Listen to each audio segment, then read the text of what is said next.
बुद्ध पूर्णिमा वैशाख मास की पूर्णिमा होती है बुद्ध पूर्णिमा। भगवान बुद्ध एक अनोखे क्रांतिकारी थे। बहुत संपन्न राज परिवार से थे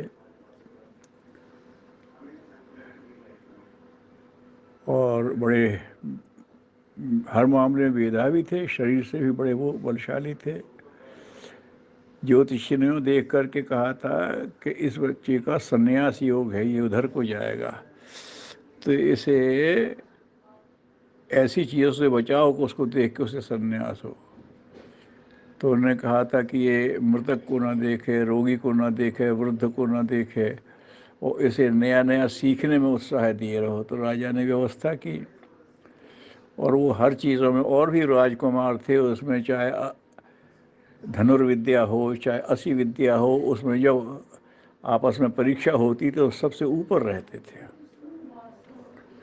लेकिन उनके अंदर जीव दया बहुत सहज थी।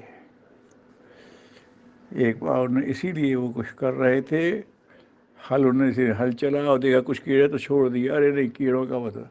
तो जीव दया उनकी सबसे बड़ी बात थी। उसी से लेकर के तो उन्होंने ये देखा, फिर उन्होंने रोगी को देखा, वृद्ध को भी, मृतक को भी देखा।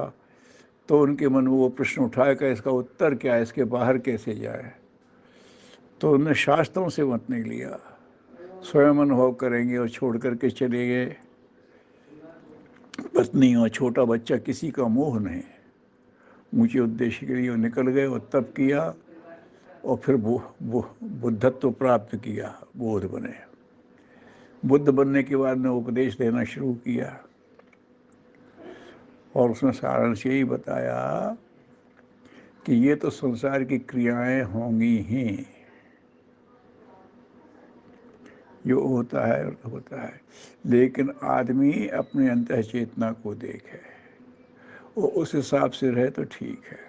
उन्हें जीवन के सूत्र दिए जो गाए जाते हैं बुद्ध धर्म में कि उसमें, तो यूँ देखा जाए तो उस समय सनातन धर्म की मान्यताओं का खंडन किया था कि उस समय यज्ञों में हिंसा होने लगी थी, भ्रमित हो गए थे लोग, पूजा पाठ में ढोंग आडंबर हो गए थे, तो उसका उन्होंने सबका खंडन किया।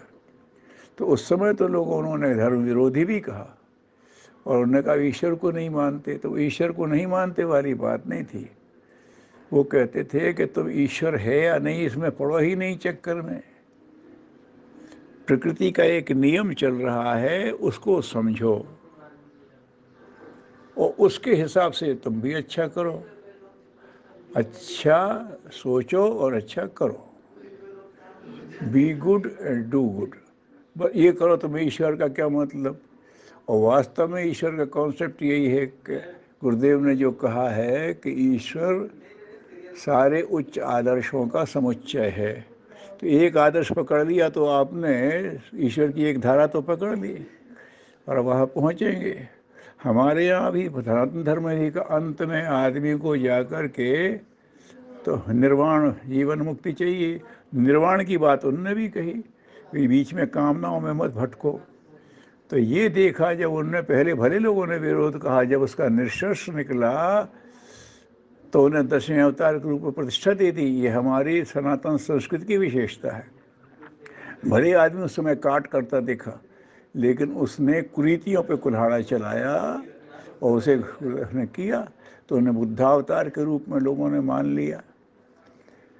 और उनके जो सूत्र हैं, बुद्धम शरणम गच्छामि, धम्मम शरणम गच्छामि, संघम शरणम गच्छामि, इसी को गाते हुए सब बौद्ध भिक्षु चलते थे। तो बुद्ध का मतलब, बुद्ध तो वो बोध की वजह से कह रहे हैं, उनका तो नाम सिद्धार्थ था। तो बुद्धम शरणम गच्छाई, बोध करो, स्वयं बोध करके जाओ। ये परंपरागत बात, और जो गुरुदेव ने कहा है कि परंपराओं की तुलना में विवेक को महत्व करेंगे। विवेक तो बोध करने की कोशिश करता है। तो गुरुदेव का बुद्धम शरणम गच्छामि, फिर कहा धम्मम शरणम गच्छामि। धर्म माने अगर देखा है उस समय जो धर्म रूढ़िवादी था उसका तो उन्होंने खंडन किया, लेकिन उन्होंने कहा धर्म तो चाहिए। धर्म माने मनुष्य का के लिए भगवान के बनाए हुए, प्रकृति के बनाए हुए अनुशासन, उसकी बहुत ज़रूरत है। तो धर्मम शरणम गच्छामि, धर्म की शरण में जाओ। मनुष्य एक ऐसा प्राणी है कि जिसमें अन्य जीवों की तुलना में अपने निर्णय से आगे बढ़ने की क्षमता, इसलिए उसे धर्म की ज़रूरत है, और प्राणियों को नहीं है। वो तो नियति से चल रहे हैं, लेकिन ये तो अपने संकल्प से अपना कोई भी विचार कर सकता है। तो इसके लिए धर्म की आवश्यकता है। तो उन्होंने कहा धर्मम शरणम गच्छामि, और फिर कहा संघम शरणम गच्छामि। एक कर्ण नहीं, सबका भला तो अपना भला। अब उसको लोग संघ कहने लगे, बौद्ध संघ, वो मतलब नहीं। जब वो नहीं बने थे, उनके ये सूत्र देने के बाद फिर बने संघ, तो वो भी एक संघ है। लेकिन संघ का मतलब है कि मनुष्य सामाजिक प्राणी है, मिलजुल करके ही प्रगति होगी। मनुष्य अकेला कुछ नहीं है, तो उसे सबके ध्यान में, सबके हित में, है ना। तो जैसे हमारे सत्संग करते हैं कि मनुष्य मात्र के लिए उसकी बात करेंगे, कल्याण की बात। मनुष्य अकेला है ही नहीं और न रह सकता। तो इन बातों को उन्हें समझाया, तो उन्हें वो किया, और उनका प्रभाव देखिए, ऐसे ऐसे तेजस्वी लोग उनके साथ जुड़ गए। उस समय के राजा छोड़ छोड़ करके चल गए। अशोक ने अपने बेटा बेटी दोनों को डाल दिया, और वो परंपरा चलती रही। ऐसे ऐसे तेजस्वी तपस्वी पैदा हुए कि हिमालय पार करके उस पार चले गए, तिब्बत और चाइना तक चले गए, ऐसे चले गए।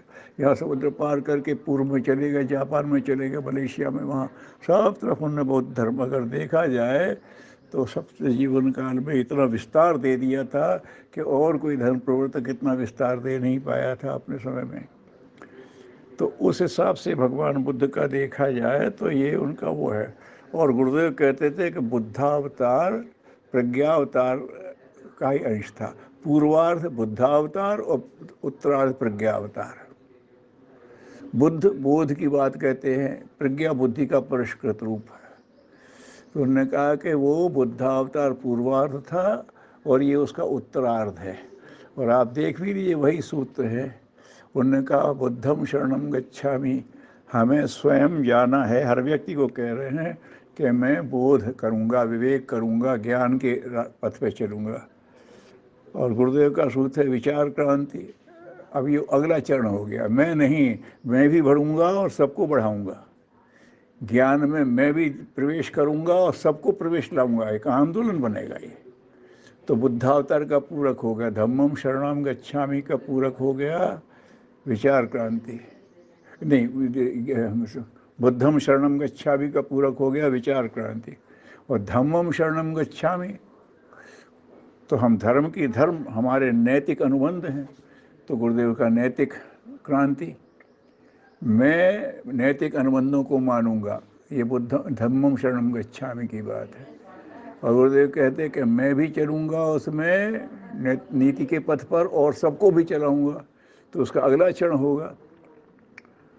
तो धम्मम शरणम गच्छामि का अगला चरण है नैतिक क्रांति, धार्मिक क्रांति। और संघम शरणम गच्छामि, मैं संघ के शरण में जा रहा हूँ। तो यहाँ संघ के शरण में नहीं जाना है, समाज में भी क्रांतिकारी परिवर्तन करना है।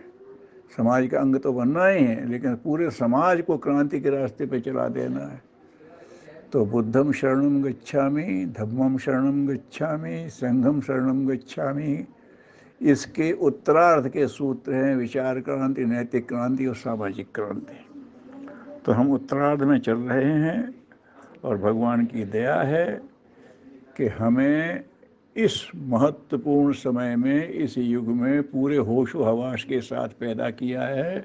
हम कुछ करने की स्थिति में हैं, भगवान के साथ साझेदारी करने की स्थिति में हैं। यही गुरुदेव ने सिखाया।